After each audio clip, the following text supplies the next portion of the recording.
Olá, bem-vindos. Nós somos da CarbonFi e essa é uma análise da Carbon Business School, a nossa escola de negócios focada, claro, no mercado de crédito de carbono e também em finanças regenerativas. Hoje, a gente vai mergulhar fundo em algumas fontes que apontam para um evento assim com potencial quase sísmico no mundo da tecnologia, dos investimentos globais.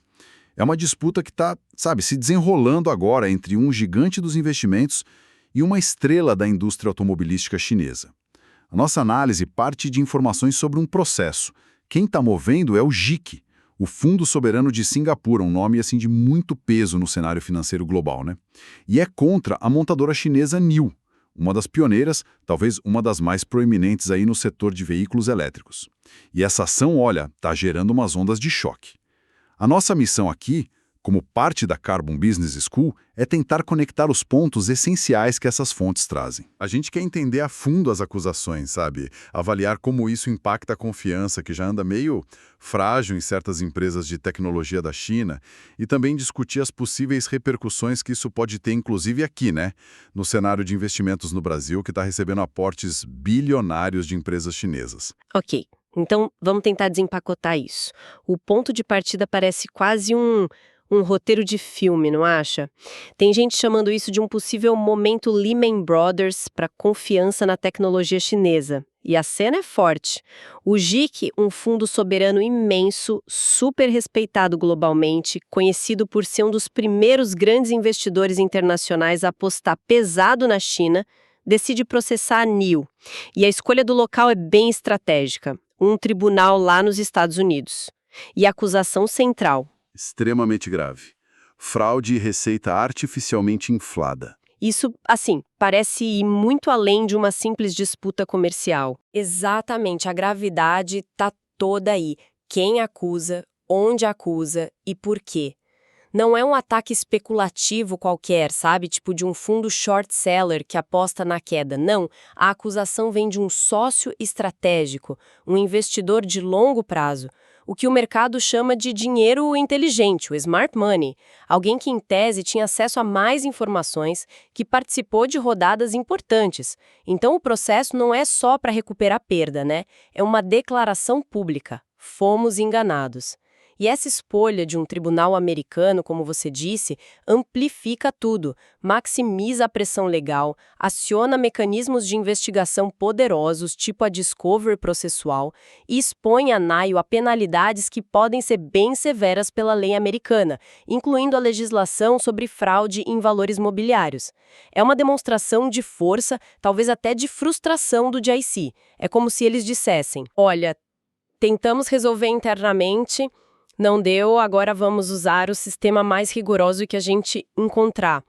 E isso atinge em cheio a credibilidade do projeto tecnológico chinês, que depende muito de capital e confiança internacional. E essa acusação específica, receita inflada, isso acende um baita sinal de alerta, né? Meio que remete a outros casos que já abalaram a confiança em empresas chinesas listadas fora. Traz de volta um fantasma que, parecia esquecido, mas talvez estivesse só adormecido. Sem dúvida nenhuma. Essa acusação toca direto na ferida deixada pelo escândalo da Luckin Coffee. Lembra? Aquela rede de cafeterias chinesa que admitiu ter inflado massivamente as vendas uns anos atrás. Levou um colapso espetacular, deslistagem nos Estados Unidos. Foi um caso emblemático de fraude contábil. Manchou a reputação de muita empresa chinesa no mercado de capitais internacional, aquela desconfiança latente sobre a verdade dos balanços, sabe? Que muitos tentavam ignorar, agora ela é reacesa da forma mais barulhenta possível. E o fato de vir do GIC, um investidor conhecido pela diligência, considerado quase um padrão ouro em análise e investimento de longo prazo, isso dá uma legitimidade enorme para essa desconfiança. Não é um ator qualquer levantando suspeita, entende? É um dos pilares do investimento institucional global. Isso funciona quase como um selo de validação para os céticos. Sugere que o problema pode ser mais sistêmico do que a gente imaginava. Entendo a conexão com a Luckin Coffee, mas a NIO não opera num setor bem mais, digamos, físico? automotivo elétrico, tem fábrica, tem entrega de carro, produção. Isso não deveria ter controles mais robustos? Ou pelo menos algo que o investidor, como o GIC, detectasse antes de chegar a esse ponto? É uma ótima pergunta. Teoricamente, sim, deveria. O setor automotivo tem cadeias complexas, produção física, vendas rastreáveis. Isso deveria tornar a fraude de receita em larga escala mais difícil do que, sei lá, num negócio só digital. No entanto, o que as fontes sugerem é que as acusações podem envolver práticas contábeis mais sofisticadas, sabe? Talvez ligadas a como a venda é reconhecida, o papel de subsidiárias, ou acordos financeiros complexos, como aqueles que envolvem bateria como serviço, o BEI. A própria complexidade do modelo de negócios, ironicamente, pode abrir brechas. Além disso, a estratégia do GIC parece ser, assim, muito calculada. Uma aula de realpolitítica financeira. Ao levar o caso para os Estados Unidos, eles não só usam a força da lei americana, mas também maximizam a publicidade negativa, o escrutínio internacional. E, ao mesmo tempo, como a acusação vem de um parceiro interno, alguém que estava dentro de casa, isso tem um efeito devastador na reputação da NIO. É quase um beijo da morte reputacional, como dizem. Sinaliza para o mercado inteiro. Olha, se nós, com nosso acesso e análise, fomos enganados, ou pelo menos acreditamos que fomos, o risco para os outros é ainda maior. É uma forma de minar a credibilidade da empresa por dentro, enquanto busca a reparação legal por fora. As fontes não detalham o método exato da suposta inflação, mas a acusação em si, vinda de quem veio, já é muito grave. Essa perspectiva da estratégia do GIC é realmente fascinante. Mas e as consequências? Como é que essa história reverbera para além da NIO? Você mencionou o Brasil. Como essas ondas de choque podem chegar aqui de forma mais concreta? Pensando nos investimentos recentes de outras montadoras chinesas. Olha, o que é fascinante aqui é a velocidade e a clareza com que essas ondas podem sim atingir o Brasil. Pensa na BYD, na GWM, a Great Wall Motors. Elas anunciaram investimentos bilionários. Fábricas, redes de concessionárias, infraestrutura aqui no país estão em plena fase de expansão, de construção de marca. Uma acusação de fraude contra um ícone tecnológico chinês como a NIO, mesmo que ainda precise ser provada, né, ela inevitavelmente joga uma sombra de dúvida sobre todo o ecossistema. A pergunta que começa a ecoar, e não só nos centros financeiros, como a Faria Lima em São Paulo, que concentra muito do capital, mas também entre parceiros de negócios, fornecedores locais até consumidores mais atentos é: será que os números dessas outras empresas também são confiáveis? Qual o nível de transparência real que a gente pode esperar? O escrutínio sobre governança corporativa, práticas contábeis, solidez financeira, com certeza vai aumentar. Por parte de bancos que dão crédito, órgãos reguladores, talvez até da imprensa. Então, não é só uma questão lá do mercado de capitais. Afeta a operação real aqui no país. Exatamente. Pode afetar a percepção de risco dos parceiros locais, a negociação de contratos, talvez até a facilidade de conseguir licenças ou financiamentos. Se a confiança na matriz chinesa é abalada, isso pode respingar nas subsidiárias locais, né? E tem uma lição de humildade importante aqui, eu acho.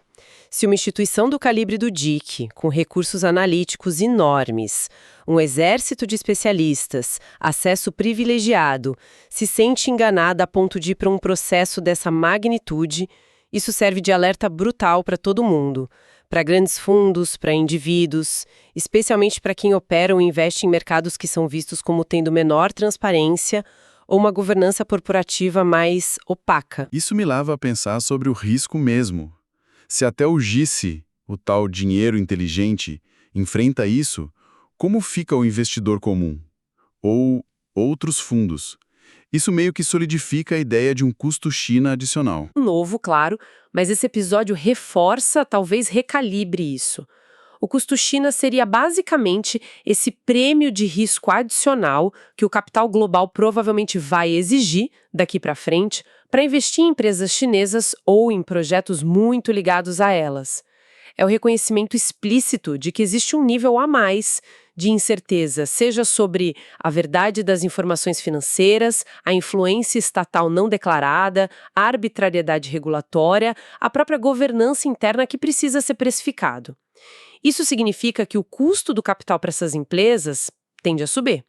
Empréstimos podem ficar mais caros, avaliações em futuras rodadas de investimento ou IPOs podem ser mais conservadoras, e olha que paradoxal, isso pode ter um efeito inesperado e relativo. Mercados emergentes como o Brasil, apesar de todos os nossos próprios desafios, nossas complexidades bem conhecidas, câmbio volátil, instabilidade política, burocracia, podem, em comparação, começar a ser vistos por alguns investidores como tendo riscos mais compreendidos, talvez mais previsíveis em certos aspectos, principalmente na transparência contábil de empresas de capital aberto que seguem padrões internacionais. Não que o Brasil vire um porto seguro, longe disso, mas a percepção de risco relativo pode mudar, mesmo que sutilmente. O risco chinês, antes talvez subestimado por alguns, agora está em destaque. Ok, essa recalibragem do risco é um ponto fundamental mesmo. Então, juntando todas as peças, o que tudo isso significa no quadro geral? Qual é a grande figura que emerge dessa situação toda? GIC versus NIL. Olha, se a gente conecta isso ao cenário mais amplo, acho que dá para dizer que esse processo marca simbolicamente o fim de uma certa era da inocência, pelo menos na percepção global da revolução tecnológica e industrial chinesa, especialmente no setor de veículos elétricos, que era visto como a vanguarda dessa transformação, né? Aquela confiança quase irrestrita, aquele cheque em branco que o capital global parecia ter dado à China e às suas campeãs nacionais nos últimos anos, ele foi efetivamente revogado, ou no mínimo suspenso. A batalha no setor automotivo global, que já era incrivelmente intensa tecnologia, design, preço, mercado, agora ganha uma nova dimensão crítica, a da credibilidade financeira, a da governança corporativa. A pergunta que investidores, parceiros, até consumidores vão fazer não é mais só quem tem o melhor carro, a melhor bateria, o software mais avançado, mas também quem tem o balanço mais limpo, as práticas de governança mais sólidas, a comunicação mais transparente e a confiança, uma vez abalada de forma tão pública e por um ator tão relevante como o GIC, ela é extremamente difícil de reconstruir.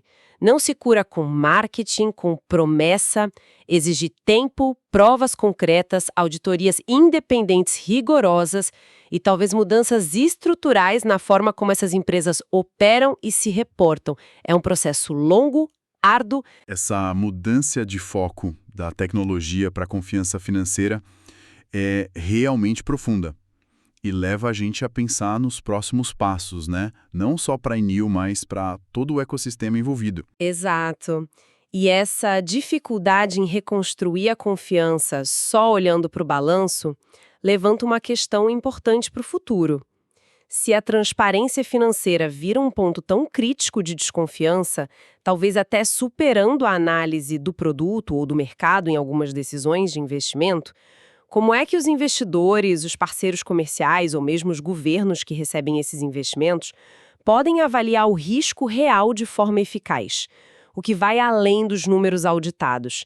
Que outros fatores, talvez menos quantitativos, mais difíceis de medir, vão precisar ser investigados muito mais a fundo.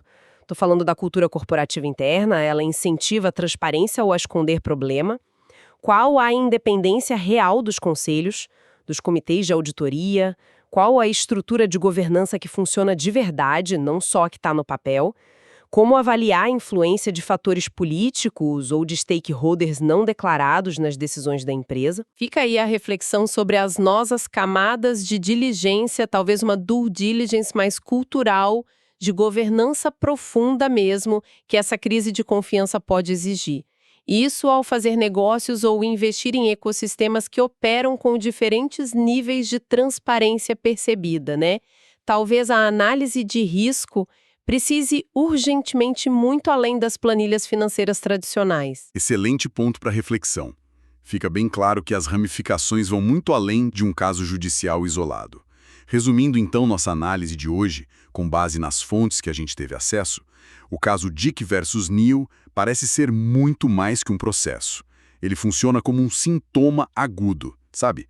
De uma mudança profunda na percepção global de risco e confiança. Isso em relação a um dos maiores motores tecnológicos e econômicos do mundo. As implicações são vastas, afetando desde o custo de capital para empresas chinesas, passando pela estratégia de expansão global delas, até a forma como investimentos são avaliados no mundo todo, com repercussões diretas e bem palpáveis aqui no Brasil. E certamente, essas implicações ainda estão se desdobrando, merecem nosso acompanhamento contínuo. E para mais conteúdos e análises sobre o mercado de crédito de carbono, finanças regenerativas e como tudo isso se conecta com o cenário econômico global, siga a CarbonFi para se manter sempre atualizado. Obrigado e até a próxima.